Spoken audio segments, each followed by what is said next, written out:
Welcome to Building Fortunes Radio.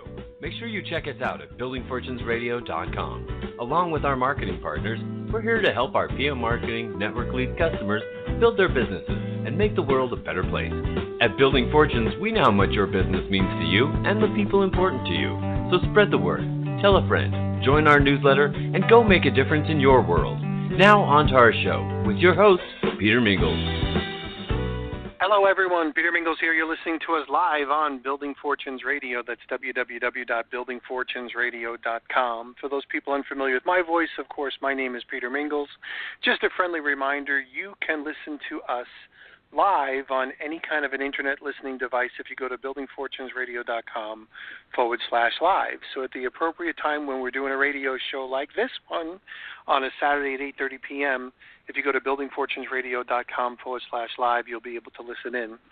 On Saturday evenings at 8:30 p.m., I get a chance to share a microphone and this platform with a gentleman, Scott Johnson. And Scott and I met, it's going to be almost 3 years ago in August, as a result of a conversation that I had on the radio show where we were talking about some of the predatory practices associated with the home-based business industry that a lot of people don't pay attention to. And it had to do with the tools scam. And Scott and I had a really great conversation, and that led to me asking him to be a special guest for us on Building Fortunes Radio. And I said to him, Scott, I don't know how many radio shows we'll be able to talk about the tools scam, because, you know, after a while that'll get old. But as we started speaking and doing our radio show, we found that there were lots of other things that he was very knowledgeable about. So we decided that we would do a regular segment, and we have some fun times on this radio show where we show people the potholes and the pitfalls of some of the stuff associated with the MLM world. And some of it's lighthearted, and some of it gets kind of serious sometimes relative to finances. But today, Scott has brought on a very special guest, and this is my first time speaking with him as well, although I watched his videos that he put up on YouTube. And I think this is going to be a really very interesting radio show about some of the darkest sides associated with the MLM world and organizations like this. So I want to, first of all, thank Scott for bringing on first, a couple of weeks ago, Frank Parlato, who was really reporting this story on Nexium, and now our special guest, and I'll let Scott introduce him because he did all the legwork for him. But Scott, thanks for being here, and thanks for all the things that you do to give us some additional material about some of the things that happen in this world. So back to you. Peter, thanks for having me again. We do have a real interesting individual with us today. His name is Ben Szemkus, and I'm going to introduce him in just a minute. But I want to let people know, especially if they're first-time listeners, I was in Amway for several years, and then I found out about the tool scam.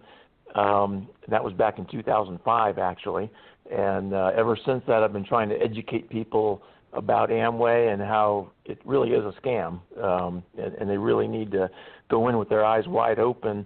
And I've also discovered some other things, such as most MLMs don't have very much retail sales, which makes them illegal pyramids, and that includes Amway, by the way. And not all MLMs have tool scams, but the ones that do, you need to be aware of it. You need to be aware of the prices that your upline charges for various meetings and books and audio and video recordings and voicemail and website access and et cetera, so that you can determine whether or not they're making their boatload of money from the tools, which is what happens in Amway, versus the Amway business, which is what they're promoting. So it's really important to understand those basic things and go in knowledgeable and asking the right questions and looking for the right things. And to your point, we do go after some of these extreme stories like Nexium because sometimes it's good to illustrate something with an extreme example, and Nexium is definitely an extreme example. And for those that are interested in it, it's spelled Nxivm, and the best website I found to find out all about Nexium is called frankreport.com.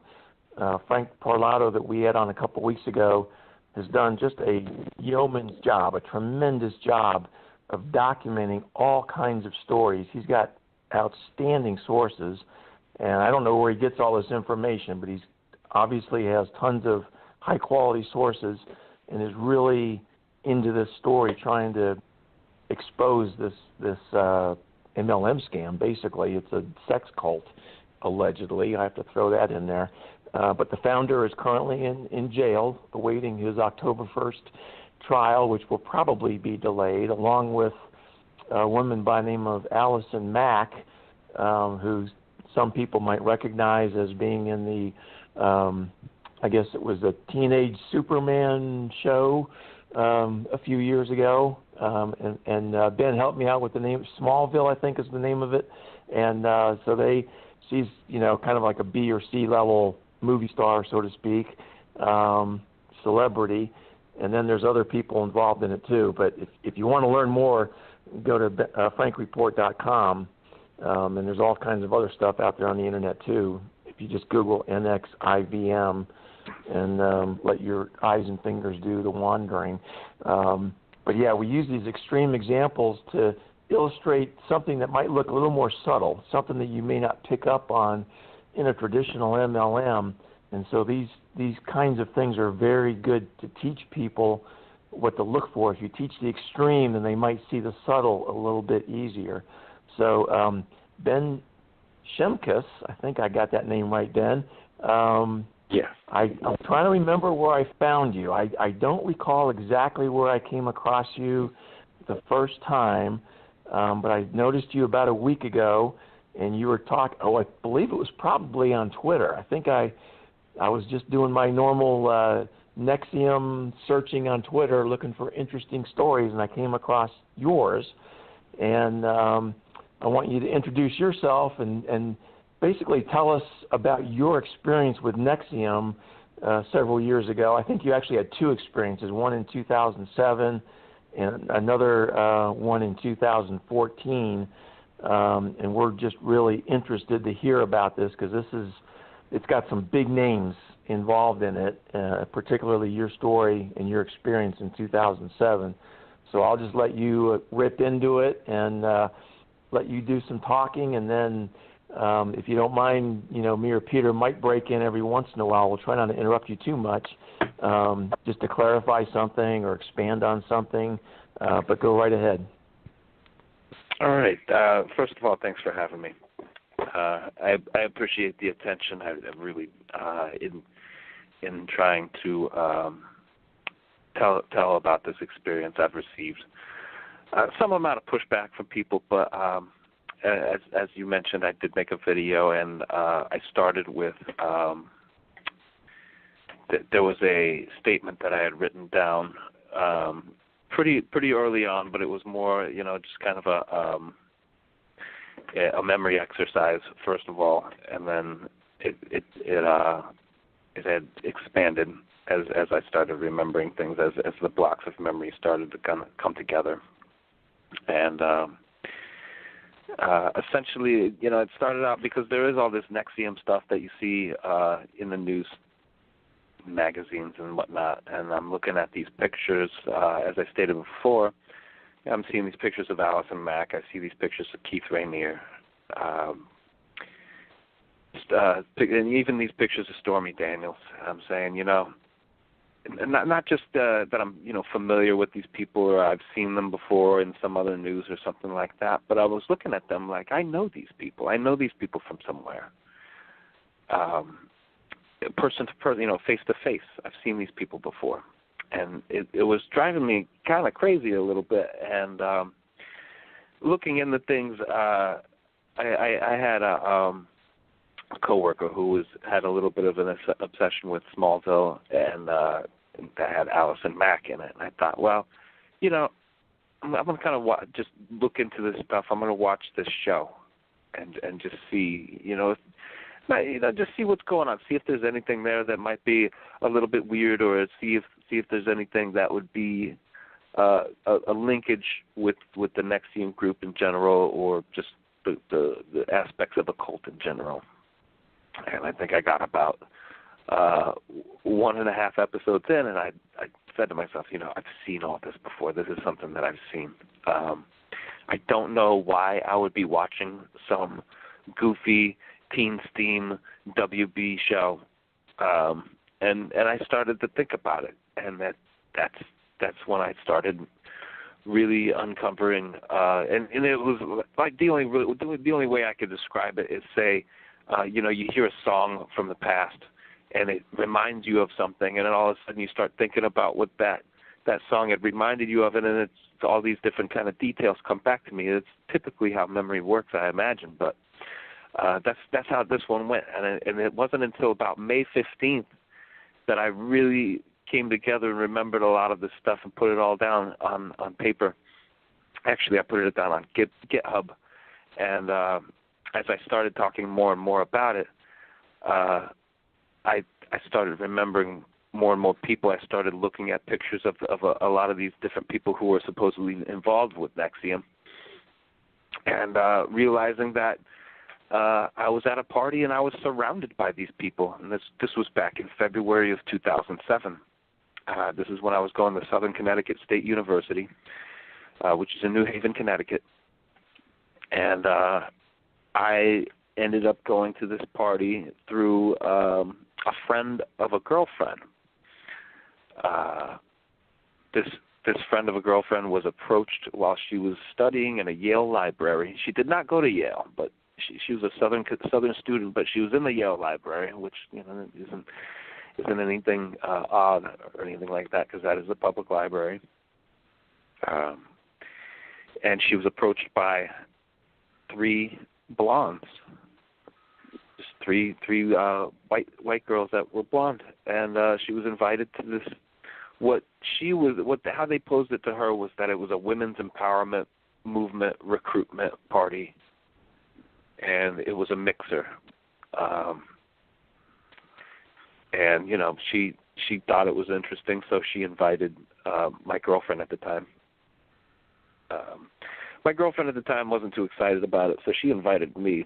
Apparently it was supposed to be just a female-only thing, but they brought me along, and the reason that I got to stay was that we told them that I was the ride there, which was not true, because I didn't have a car at the time, so.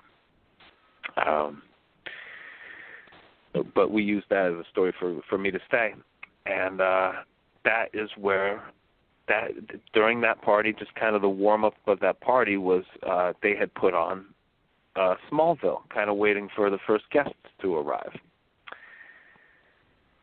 and that's where I first saw that, and so I completely remember that. And then as I said, the guests arrived, and the guest that they were awaiting was Allison Mack, and she ended up arriving there with Keith Rainier.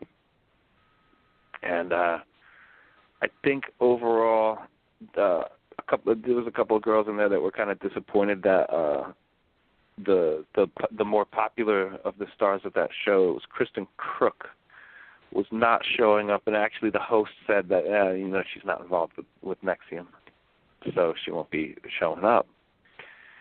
And Mac had showed up with Rainier, and they hung out for a little bit. I mean, I think there was probably a good 20 minutes before any of the other guests started showing up. And I got to talk with Rainier. I got to talk with Allison Mack for just a second. I didn't talk with her much. And then I talked with for a little bit with, I didn't get his name, but he was just this kind of bald man with, he had a clipboard. And he just kind of had a demeanor about him that he was just kind of studying things. So he did have a very scientific demeanor about him, because he seemed all business. He wasn't down for partying or anything like that. Benjamin, can I ask you, hold on for 1 second? I just want to give our listening audience a little bit of further backdrop of why this story is so important relative to MLM. For those people who are unfamiliar with NXIVM, Keith Rainier right now is in jail as far as what he did, but a lot of people don't know that Keith Rainier kind of got his roots from Amway.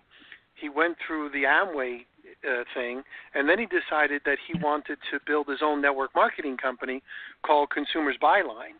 And he had been in a lot of trouble relative to Consumers Byline, and was written up and whatever, was even, I think, stopped by the FTC, a whole bunch of things like that. But that's where he kind of got his roots on the MLM stuff and kind of learned the trade of edification and learned the trade of being like that celebrity and the allure, and then started a program called ESP, which was Executive Success Program.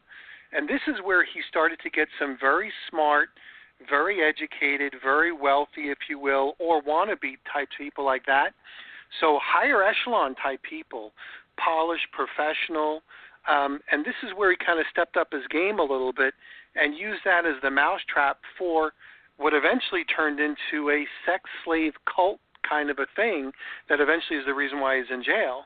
So the reason why we're talking about this story right now is because of that evolution of some of the traits, and Scott, you can jump in, the edification, the mystery, the self-development, if you will, the surrounding yourself with other really smart people, and then eventually picking off, if you will, some of the vulnerable ones for these things. And he did it really, really well with some celebrities, some people that were wealthy, the heirs, if you will, of the Seagrams family, I think. And right now we're watching this whole thing kind of fall apart, and maybe even more people go to jail. Keith Raniere is in jail right now, probably never going to see the light of day. Allison Mack may or may not flip. The people that are the Seagrams heirs, they might themselves be indicted. Who knows? These are all allegations, perhaps. But these are things that are being written up on Frank Report.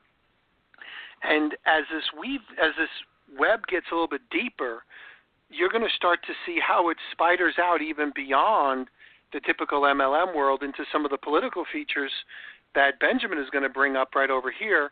So the reason why I wanted to put this in place is the window dressing behind what got everybody into these things is their ESP-type program, where it was self-development, enlightenment, the whole concept of, your get out of your pain, we're going to help you with your fulfillment and all of those types of things, and then twisted and perversed by this gentleman named Keith Raniere.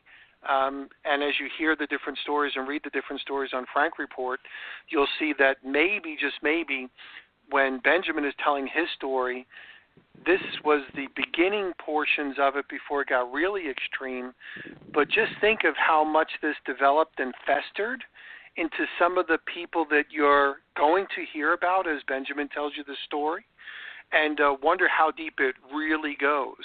So, Benjamin, I just wanted to give our Building Fortunes radio listening audience a little bit more backdrop. So this way, as you're telling this story, they see what happens with these things over time as well. Scott, if you want to jump in and correct or comment or whatever, because I want to give our Building Fortunes radio listening audience the best backdrop to really appreciate what he's mentioning as we go forward. So back to you, Scott.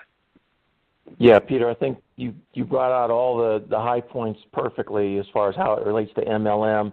And to your point about the Bronfman sisters, I believe it's Claire Bronfman, who's now NXIVM's main supporter. And the court hearing last week, I think it was last week in New York, the judge was reviewing a proposal from Raniere for a $10 million bail, which happens to be, I think coincidentally, the same amount as Harvey Weinstein got, to let him out of jail until the trial. And Keith Raniere was essentially saying, I want the same thing. I'll even, stay in a house with guards, armed guards, and, you can keep track of me and all that kind of stuff. And the judge turned him down. But part of that discussion was they didn't know where the $10 million was coming from. The Raniere lawyers would not disclose that. They refused to say where the money was coming from because Keith claimed to be just dirt poor. He says, I don't make any money. I don't have any money. I own half of a $60,000 house. I have nothing, essentially. And they were kind of dancing around Claire Bronfman's name. They kept talking about a wealthy heiress is probably the one that's backing this up. And everyone in the courtroom, I'm sure, knew it was Claire Bronfman, but they wouldn't say the name. And the rumor now, it's more than a rumor really, because the Department of Justice said we're going to make some additional arrests in the pretty near future, maybe 3 or 4 weeks it might take, but it's coming. There's going to be more charges against Raniere and Mack, and there's going to be some additional people drawn in, and some of them are the money that's behind all of this NXIVM thing. And to be clear, NXIVM is funded by the Bronfmans, not just the court and the lawyers, but going back years and years. I think 2002 is the time frame that they got involved with NXIVM from a financial and support standpoint. So all good stuff, and I'll hand it back to Ben. Go right ahead, Ben. All right. I guess going forward with what I was talking about with the series of events. Right, so we interrupted you when you talked about the guy with the clipboard. Yeah, this guy, he seemed like a pretty serious guy. He definitely wasn't there for any kind of partying or anything like that. I spoke with each of them a little bit. I remember the conversation that I had with Keith. We mainly talked about because he had mentioned that this movement that he was starting. They were using words like movement and things like that, or organization. But he mentioned that the movement that they were starting. He brought up that he was going to take these females and use them to teach children multiple sets of languages throughout the course of, through some sort of duration or something like that.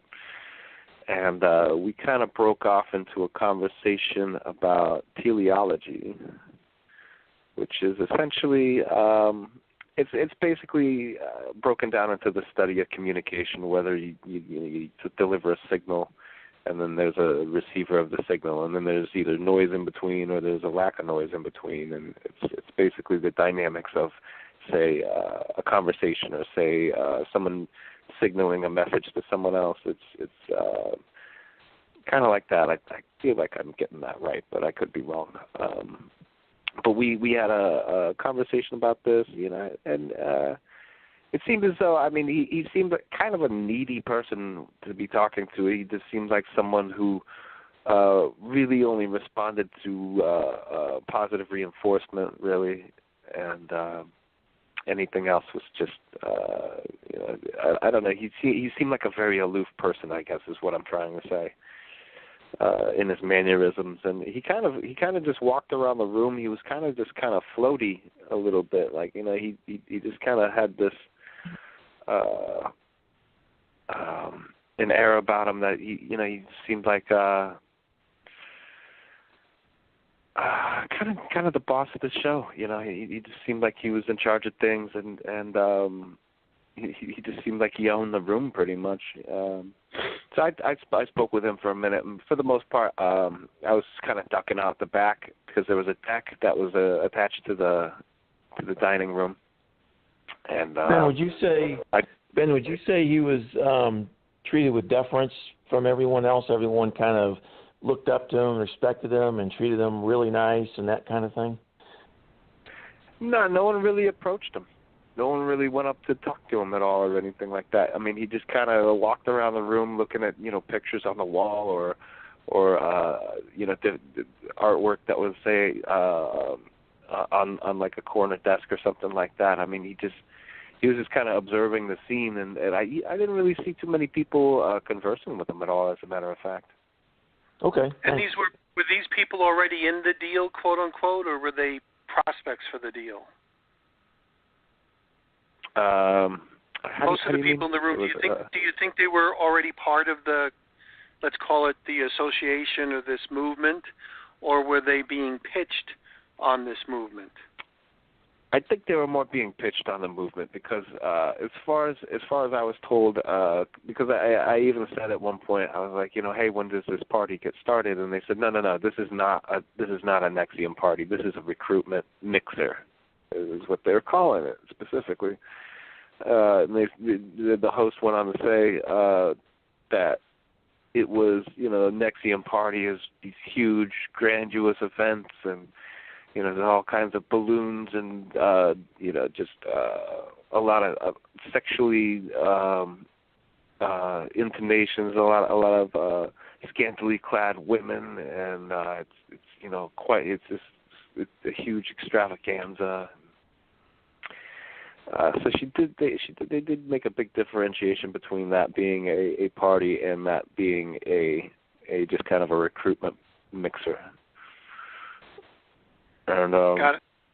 But like I said, I kept ducking out to the back, and I was smoking cigarettes and things like that. So a lot of the people that started entering the party, I really didn't see them come in. But there was Allison Mack and Rainier. I think I was on the back deck when Stormy Daniels had arrived, and she came in with her bodyguard. Cool, pretty good. He was a pretty nice dude. I got to talk with him for a second, although I don't remember his name. I want to say it's a Kurt or something like that, but that's probably wrong. Don't quote me on that one. But I'm hanging out on the back deck, and then that's when Stormy Daniels pops out, and she's on the deck, and she had just arrived.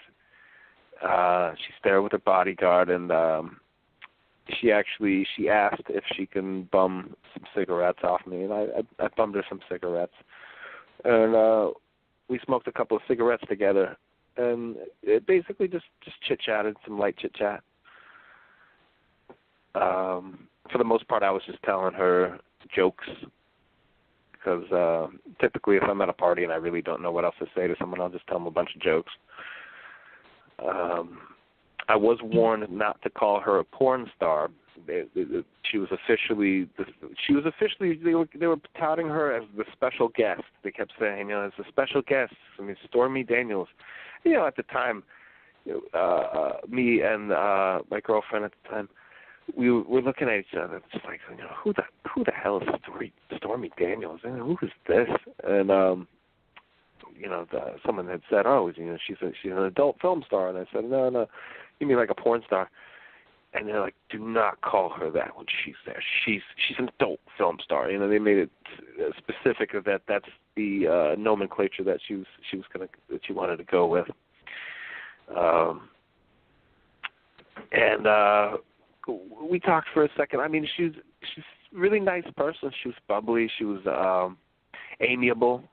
You usually think adult film star or porn star.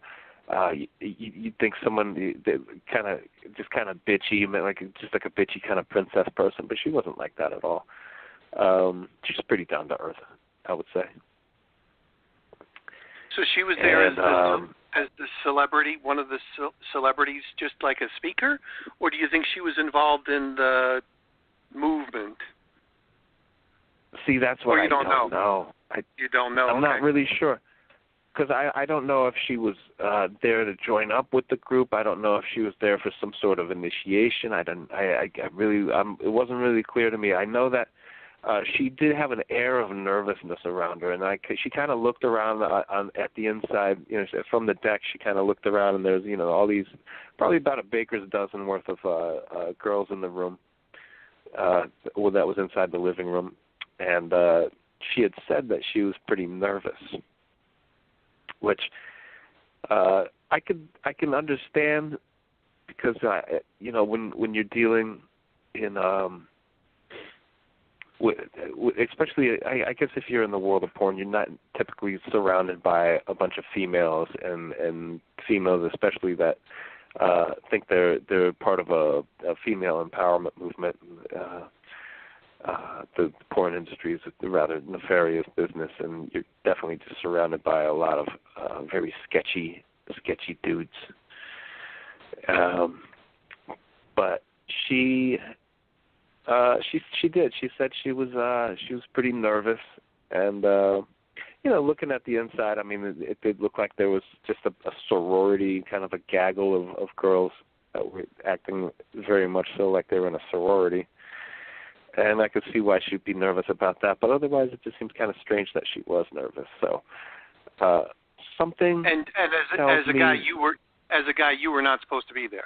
This was definitely a woman's only kind of a thing. You were somehow or another. You were there, but you really weren't supposed to be there. Yeah.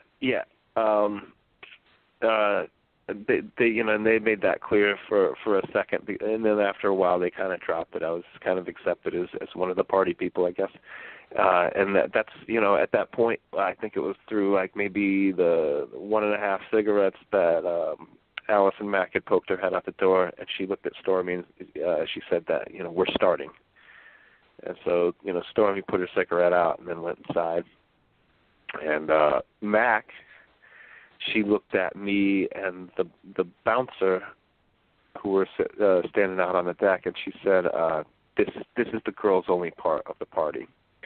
And then at that point, maybe about a minute later, maybe 2 minutes later, the other male that was there, I think he was one of the boyfriends of one of the girls who lived in the apartment, because I think it was 3 girls who lived there. There was 2 girls that lived in one room, and there was another room that the host had lived in. That was her room. So there was a 2-bedroom apartment, and then it had 1 bathroom. And so, I mean, it wasn't a small, tiny apartment. It was actually pretty roomy, but it was still just a 2-bedroom apartment. And Ben, just to clarify, most of the prospects that were there, they looked like they were Yale students. Is that correct? Yeah, I'm assuming that most of them were Yale students. There could have been some girls there that were from UNH, from the University of New Haven.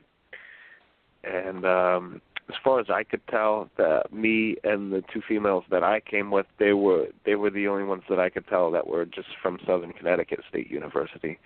But I'm basically assuming that for the most part it was Yale students that were there in attendance. If you know how this NXIVM operates, they're looking for people with the means to buy all these training programs. So it's pretty natural that if you approach a bunch of Yale female college students, a lot of them are going to have the money to pay for these programs. I just wanted to kind of lay that out there. And this location you're at is, what, a couple miles from Yale University, would you say? I would say, because it is in Hamden, I'd say it was in the greater New Haven area, but it was in Hamden. It's right off of Route 10. And it's right behind where the Hamden Plaza is. I don't know if there's still a Hamden Plaza there or not, but it was at the time that there was a Hamden Plaza. And if you go up, there's a little hill that goes up kind of right perpendicular to it. It's called Skiff Street. And it was right up there, up the hill, and just pretty much right behind where, there was a Walmart there or something like that. I think it used to be like a Bradley's or something like that, but there was a Walmart, and that's where the apartment was. I don't remember the exact apartment or what the apartment's names were or anything like that, but I know it was right back there. So then, so far, what you it wasn't very far off campus, though, right? Right, and then so far, it wasn't. Yeah. No. This whole thing started more or less as a friend of yours or someone that you knew was in a library. They get introduced or invited to come to this event. You're sitting there at this event. There's a couple of celebrities, if you will, and then some other people started walking in as well. So I think who else did you meet when you were there? What other contacts? So there was the girls part of the party, which was, Allison Mack basically led that whole part of it where she was talking to the girls. I have no idea what she was talking about, but the girls were just kind of sitting there, attentive. Most of them were pretty much just sitting, almost not Indian style, but just kind of propped up on their knees, and just all kind of in a semicircle in the living room. And Mac had a little bit of a speech going on. She's kind of the ringleader when it came to all this part of it. And then Keith Rainier, he talked for a while. I imagine he was talking about the movement or whatever they were doing, whatever the group was and what it was all about. And then Stormy, she had a brief section where she talked, and she probably just talked about, I imagine probably how she met up with them or what exactly her role in all of that was. all of this stuff I really, I didn't hear. I was kind of peering through the slotted blinds of the sliding glass door, and just smoking cigarettes, hanging out with the other boyfriend that was there, and the Stormy's bodyguard.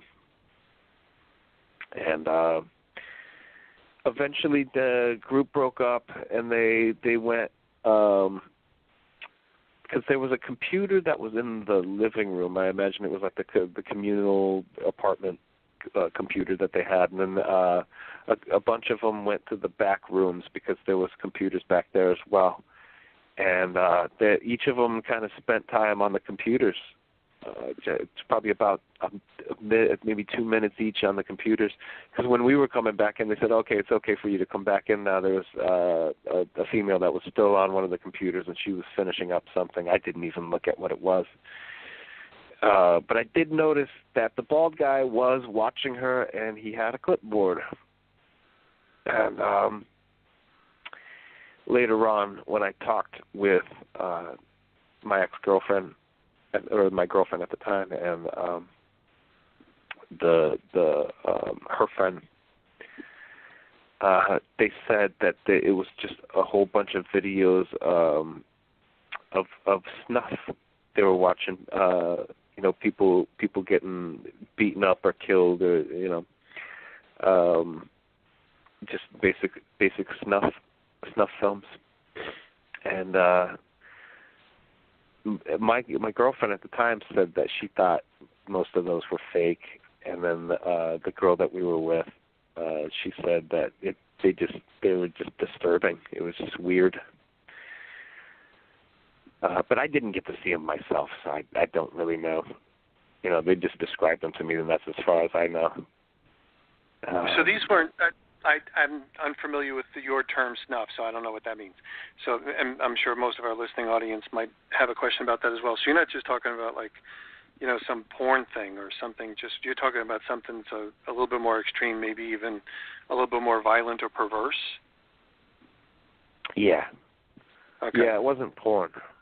Yeah. So this is not something you'd probably be showing somebody who's coming in to join the self-development movement.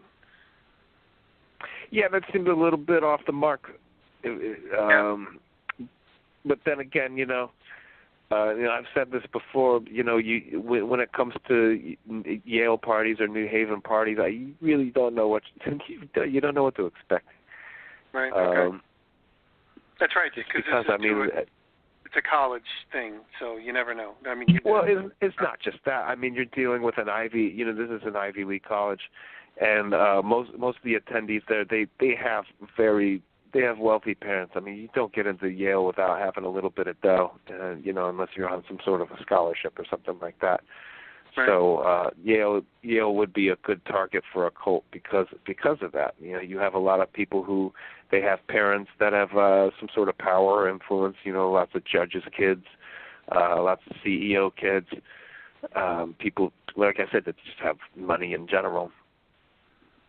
Right, so you go from, as an outsider looking in, I'm thinking, okay, so this went from a little bit awkward to, okay, now this is getting weird. So then what happened? Yeah.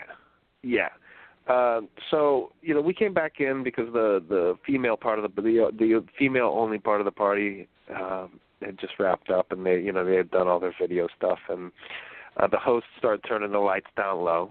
Just turning off some of the extra lights that were in there, just trying to set kind of an atmosphere. She put on some music. I don't remember what the music was. It was probably some goofy shit or whatever. But I noticed that's when other guests had started to arrive.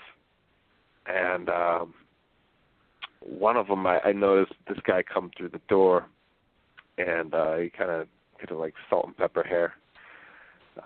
Dark rings around his eyes, and he comes in. He looks around at the room. He sees all these girls walking around, just kind of drinking cocktails and things like that. And he sees me. Like, we lock eyes from across the room, and he walks right over to me, and we start talking. And he introduced himself, and said his name was Eric Schneiderman. and he said that he was a state senator. And I don't know. I didn't know anything about politics. Actually, I had a roommate who was a poli-sci major, and I wanted nothing to do with any of that. I was an economics major, so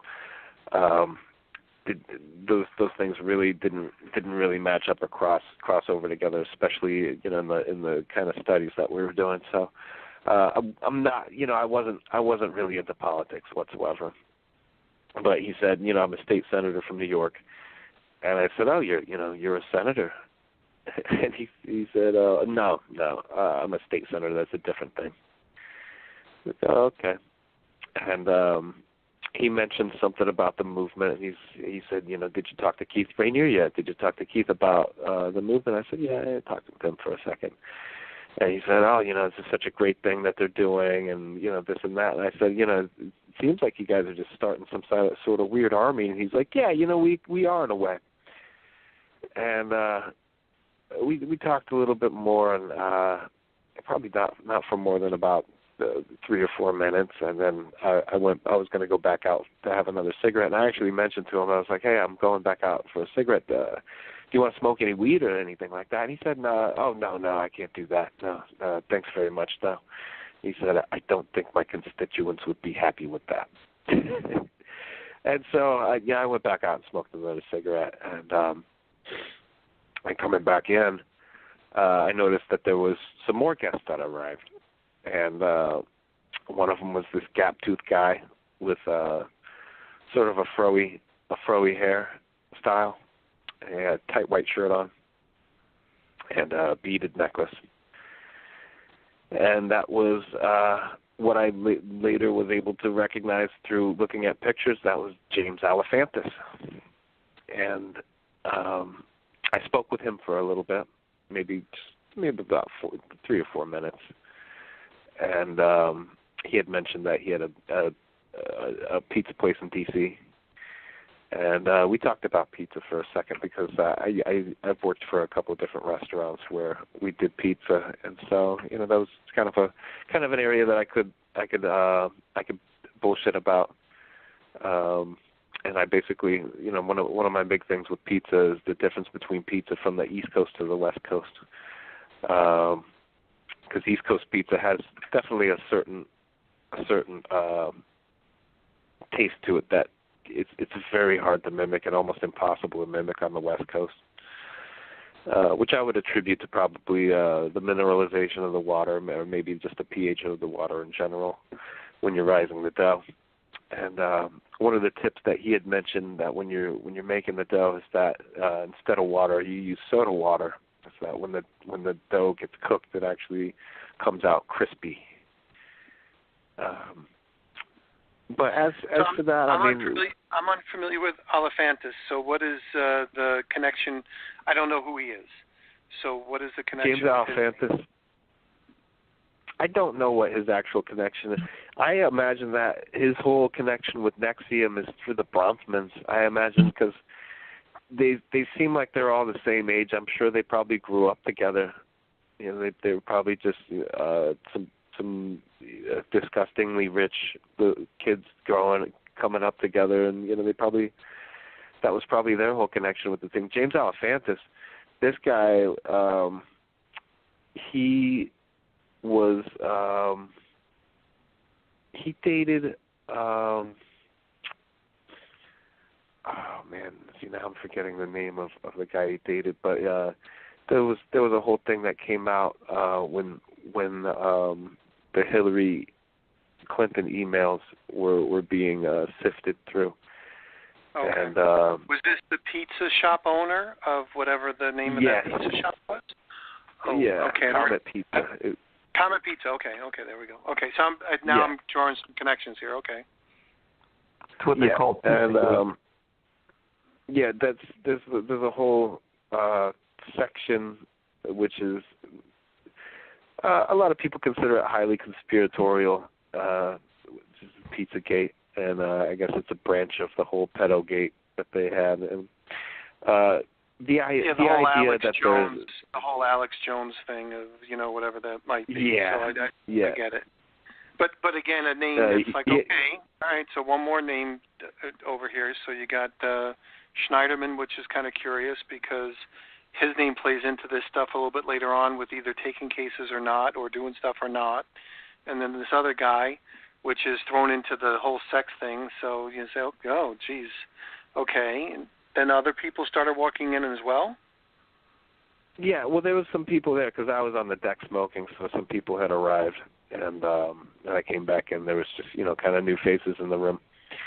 And one of them, she was in the kitchen. She was mixing drinks up. The best way I can describe her, she just looked like a mean librarian. She had just some kind of thick glasses. Her hair was, I think it was tied up, probably just tied up in a ponytail and back. And she was wearing a white T-shirt, which probably about on the sleeves, probably about 2 or 3 rolls on the sleeves, and then she had it tied off on the side. But she was wearing a white T-shirt as well. And then I had spoke to her for just a brief second. I don't even know what we spoke about. It was just probably a quick introduction. And then I noticed across the room there was some girls on a couch, and one of them had glasses on. They both just kind of, I introduced myself quickly to them, and that was Claire and Sarah, and those were the Bromptons. Wow. And so we got to give our listening audience a little bit of frame of reference, because again, these are names that a lot of people in the general population may not be familiar with these people's names. So these are the heiresses, I guess, the daughters of a gentleman who owned Seagram's, like the big thing. And as the dad, he gave them a lot of, somehow or another, they got a lot of money.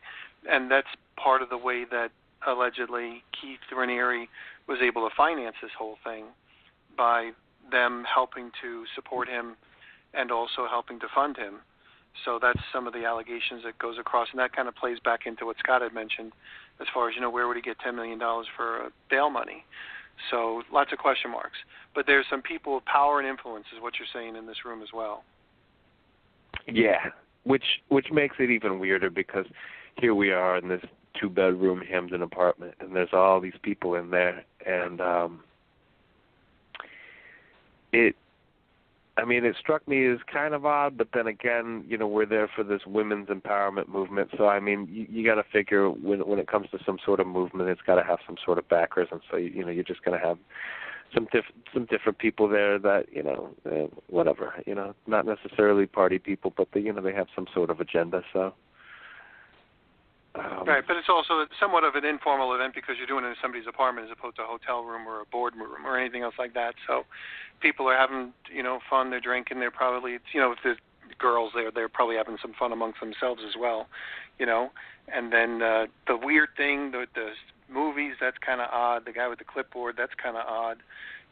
Some older dude, if you will, some politician walking in, that's getting kind of strange. So I'd be kind of like, what's going on here?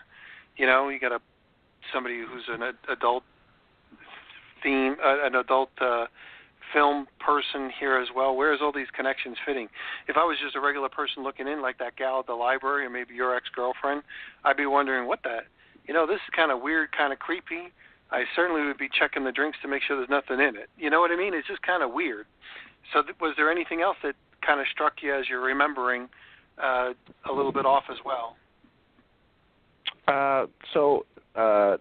The mean librarian I had been talking to, I identified her as Nancy Salzman. She kind of had a little bit of an... So who is she in real life? Nancy Salzman, when I looked into, because when I started looking at pictures of all these different players from the whole NXIVM stories that I had been seeing in the papers, Nancy Salzman is the one who, once Keith Raniere was arrested, she was the one who had basically taken over for the group. As far as I know, I might be wrong about this, but this is what if I can break in real quick. When Keith Raniere was prosecuted by, I think, actually several states that investigated him, but the state of New York is the one that really laid down the law, and part of their decision or edict, whatever you want to call it, was that they said, Keith, you can never be involved in another MLM for the rest of your life. You can't own it, whatever. And so when he set up Nexium, he was sort of like a silent partner. And Nancy Salzman was into this neuro-linguistic programming. We talked to Frank a couple of weeks ago about mirroring, where you just sort of copy the movements of the other person to, get more comfortable with them and they with you. And that's part of it. I think it goes beyond that. But she is a nurse that knows about neuro-linguistic programming, and her and Keith Raniere got together, but she was really the figurehead. I mean, he was always in charge, but since he was prohibited from, owning and operating an MLM for the rest of his life after Consumers Byline, she was really in charge, if you will, of the organization. And so, yeah, she is the top dog. She would be the one of two people that I think the next indictments are going to come down. It's going to be Nancy Salzman and it's going to be Claire Bronfman, in my opinion. Those are the two next shoes to drop as they gather enough evidence to, go back to court and say, hey, we need to indict these people too. And that's kind of how Nancy fits in. She really is the person in charge. Now, since Claire and Sarah are the money bags, I'm sure they had quite a bit of influence as well. But I think she's the real official brains behind the operation, even though Raniere is sort of the puppet master, if you will, if that helps a little bit, Peter. Got it. Okay, good. Interesting. It's interesting as well, because at the party, I describe her as an angry librarian or a mean librarian, but she really did seem like she was the den mother of the group. I don't know if that makes any sense, but she was kind of making drinks, and she was making sure everyone was, all the different, at least between Alephantis and the Bronfmans, I mean, she was mixing them drinks and making sure that they had everything they needed. But she did strike me as kind of like a den mother. Ben, who else walked in? There's at least one more name that I recall you talking about before. Well, so that's the thing, because I'm seeing that Nancy Salzman, she has kind of a little bit of an entourage. She has some pretty ladies with her, and I'm not sure about this, so don't quote me on it, but I think they might have been local bartenders, and maybe they went around and maybe paid some people to come hang out at the party or something, or maybe just approached them in general and got them to come along to see this thing. They weren't initially there with the female-only part of the group, so I imagine maybe they could have been just members of Nexium in general that were just coming to show their appreciation and just represent in general. And one of the females was this kind of mystical woman. She had this look of kind of mystique to her. Tiny frame, very, very exotic, and I would say, she was either Middle Eastern or she was from Indian or Saudi Arabian or something like that, and she had a very peculiar air about her. And I didn't really speak to her until there's one more character that entered the room, and he was just this sweaty, skinny guy,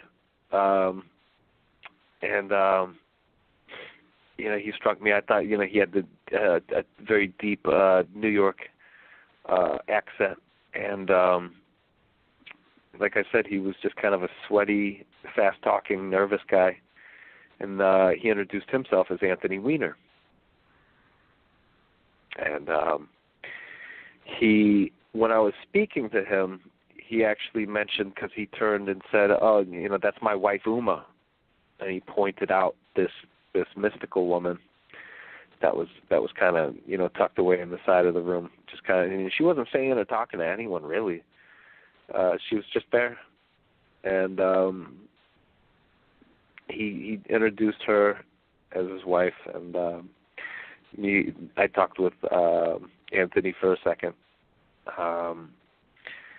He had mentioned that he was coming in late. I think that Uma was a little bit mad at him for it because he had got stuck in some traffic coming up 95. So he came up 95 probably through coming up from New York. That's one of the only ways. That's the best way to get to New Haven from say if you're in Manhattan or say if you're in New York at all, is to go up 95. And I did think it was kind of weird to say that he was stuck in traffic because it was around probably the traffic that hits. It's usually gone after about 7 p.m. and it was probably around 9 or 10 p.m. when he was there. I think it was more around 10 p.m. She should have dumped him that night. She should have dumped him that night. She would have saved herself a lot of trouble. Maybe. I don't know. Maybe because there's not a lot of stuff that even looking into her, there's not a lot of stuff that you could find out. Maybe they're perfect for each other. Who knows? I don't know. Well, they're divorced now, I think. I think that's gone through. That didn't. Yeah, that whole thing didn't work out well. No, it didn't. So well, at least we only as far have as the papers want to tell us. Right. Yeah. Well, that's true. That is so true too. But as we go, and we only have a few more minutes left. So, what are some of the reasons why you want to bring this out in the public? Now so let me give you our agenda. One of the reasons why we want this story kind of told is because the whole NXIVM thing is just a really exaggerated example of the quote-unquote alleged cult-like type of thing that sometimes happens with that behavior. The celebrity rock star, the meetings, the whole culture, the whole self-development thing, and then eventually people get in, the more vulnerable ones, and maybe even the ones that have the money, get sucked in. Now, it may have nothing to do with sex, but it has something to do with feelings and emotions and money, and all of a sudden, many times, I call it the triple Gs, the goofy, the gullible, and the greedy. If somebody's got some money, all of a sudden now it's gone. And they were kind of seduced by this whole environment of this cult-like thing. That's why I wanted part of this story told, because, there's a little bit of an MLM spin to it, but really the whole self-development, cult-like type of thing is very prevalent, if you will, in the MLM world, and I think our listening audience needs to at least be aware of it, whether they can enjoy it. Now, by the way, just so you know, if you go to Frank Report, he proposes that part of the defense that Raniere may have may be that all of this stuff was consensual. And if you go to one of the articles that he has about this as a defense, you'll see he's got a line of photos with very smart, intelligent, good-looking, by my definition, people that if they get up there and say, listen, this is just what I wanted, this is totally consensual, blah, blah, blah, blah, blah, blah. But you would be fooled if you were to think that these people were taken advantage of. Now, he may have the goods on them and all that other stuff as well. But I just wanted to kind of highlight it as you got to watch out because these things do happen. So, Scott, that's why I wanted this portion of the story told. You can tell our Building Fortunes Radio listening audience why you wanted this story told, and then I want Ben to have his chance to tell people why he wanted this story told. So back to you, Peter, Scott. I'm pretty much aligned with what you were looking for. I was trying to use Ben's story and NXIVM in general as an illustration of some of the aspects on how MLMs work, even though this one is much more drastic and dramatic. It illustrates certain principles, and they're easier to see in an MLM when you've seen the exaggeration, and then you dial it back a couple notches, and if you're seeing a similar thing in your MLM, that should put little warning bells in your mind. Things like inviting people into something and then it becomes much more than they realized. And when I say much more, I mean much more evil. In the case of Amway, operating as an illegal pyramid, you can't walk up to somebody in the street and go, hey, do you want to join Amway? It's an illegal pyramid. You wouldn't get too many takers. Or, hey, do you want to join Amway? We're going to scam you on all the tools. we make a lot more money from the tools than we do from Amway. But don't tell anybody, because that wouldn't fly very well. So those are the kinds of things, when you're looking at an MLM, be careful. Be aware of these things and ask questions and know what to look for. And this is a good illustration of that, taken to the extreme, of course, but I think it really does help the learning process, if you will, as far as what to be on guard for and what to be aware of. So I'll give it back to you, Ben, for you to give your take on, why you came out now. And I think we heard some of that as far as that, but what are you trying to accomplish with coming out? What's the purpose of you telling the story? Well, first of all, I realized that the experience that I have, it sounds absolutely fantastic, and in a lot of ways, it just sounds like I'm jumping the shark. In which a lot of people have accused me of basically just engineering some sort of fan fiction and pushing that forward. Therein lies the dilemma. I mean, it sounds what I'm saying sounds, like I said, pretty fantastic, and so. I'm telling people of this experience, and even to me, I'm just like, nobody's gonna believe this. Nobody's gonna believe that I was at this party and meeting these people, shaking hands with these people, and talking with them, and it just sounds absolutely ridiculous. But on the other hand of that, what do I do? Do I change it around to make it seem more believable? It would just be it wouldn't be true. So.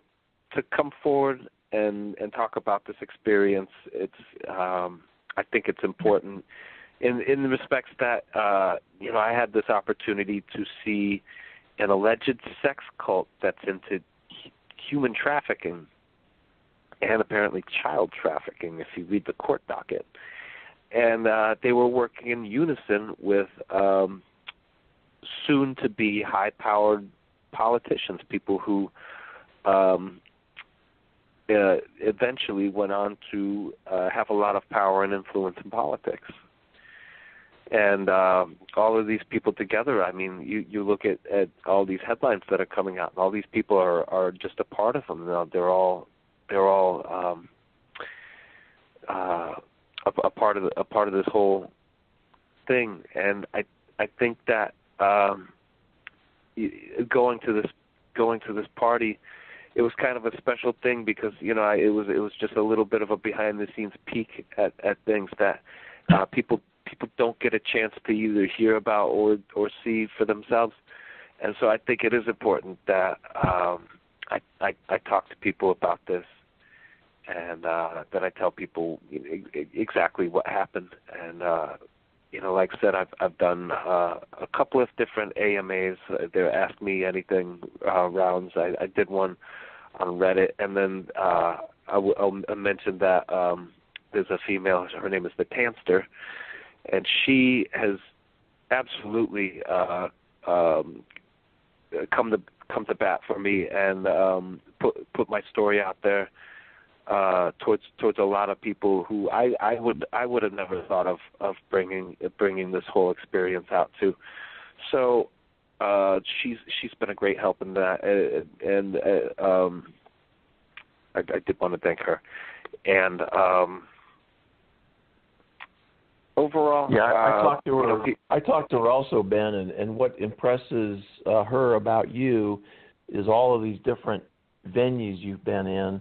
Your story has stayed consistent, and that has really impressed her. It impresses me too. If you can keep a story straight, it's much more likely that it's true. And I would ask people to do this if they think your story is way out there. Go to frankreport.com.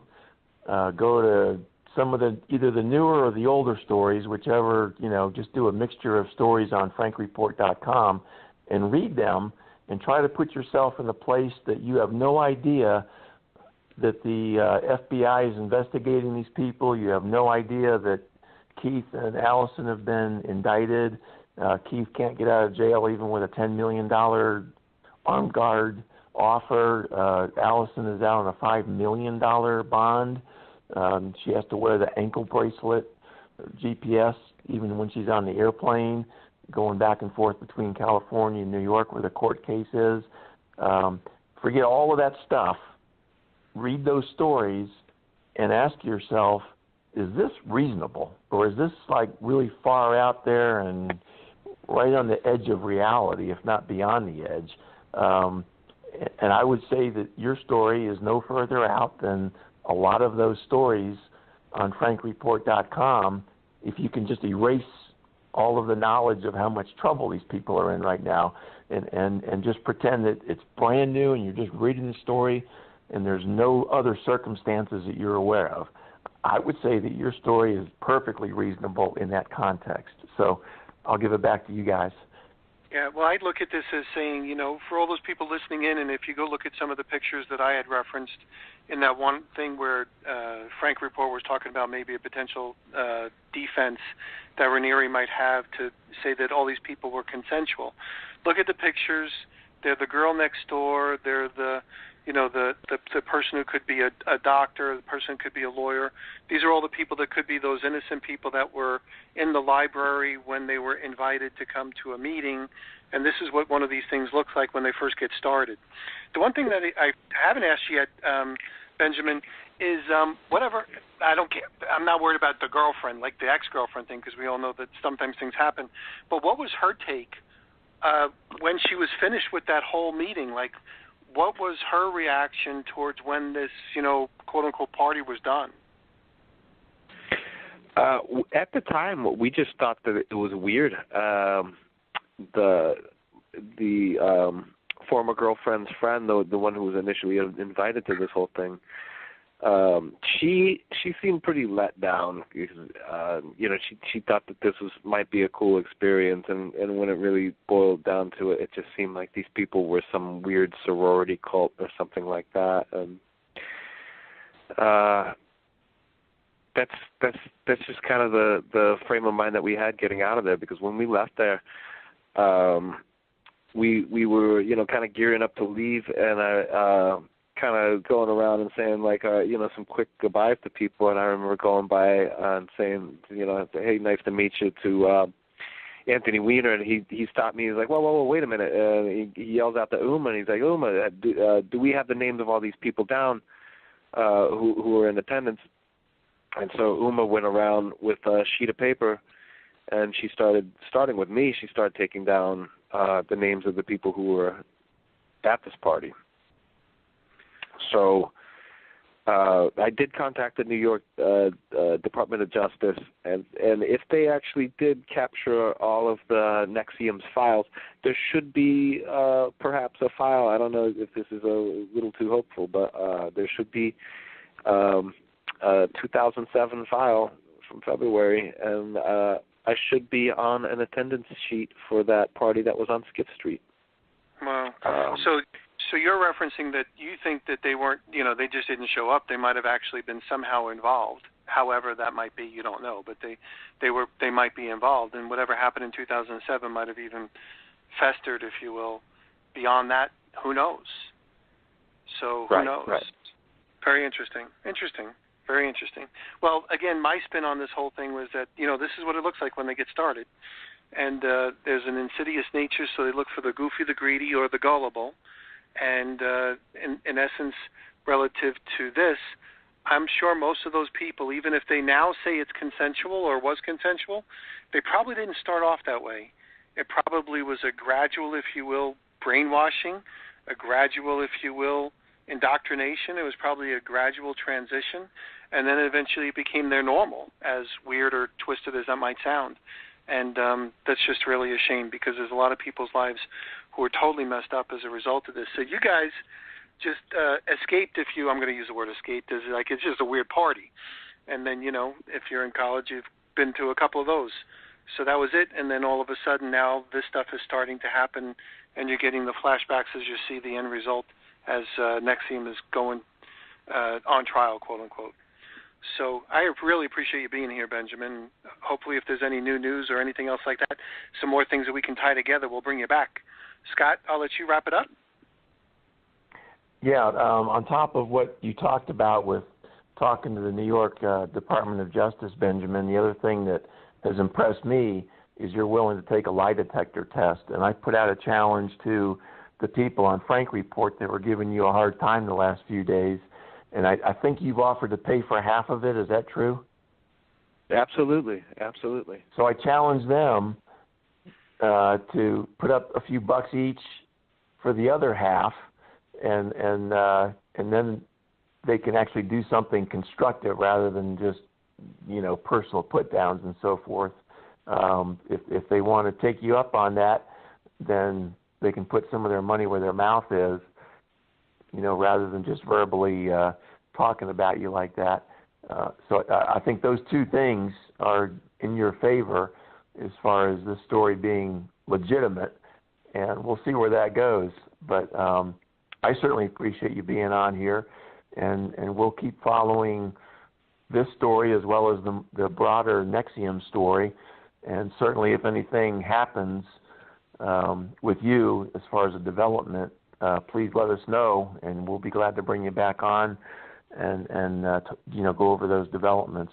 So I guess that's it for me, Peter. Ben, if you wanted to say anything at the end here, maybe we didn't get a chance to ask you, or it just popped in your brain in the last second, I'll let you say a couple words, and then Peter can sign us off. Okay, it sounds like you guys are wrapping up, and I'll just say that I appreciate what you guys are doing. You guys are trying to shine a spotlight on something that people don't necessarily see in their everyday lives, or if they do, they may not even recognize it. I mean, when it comes to cults and stuff like that, in the United States, cults are not illegal. They're absolutely not. There's no laws against that, and I think that people need to have a better understanding of how these groups operate and how they manipulate people. And you guys are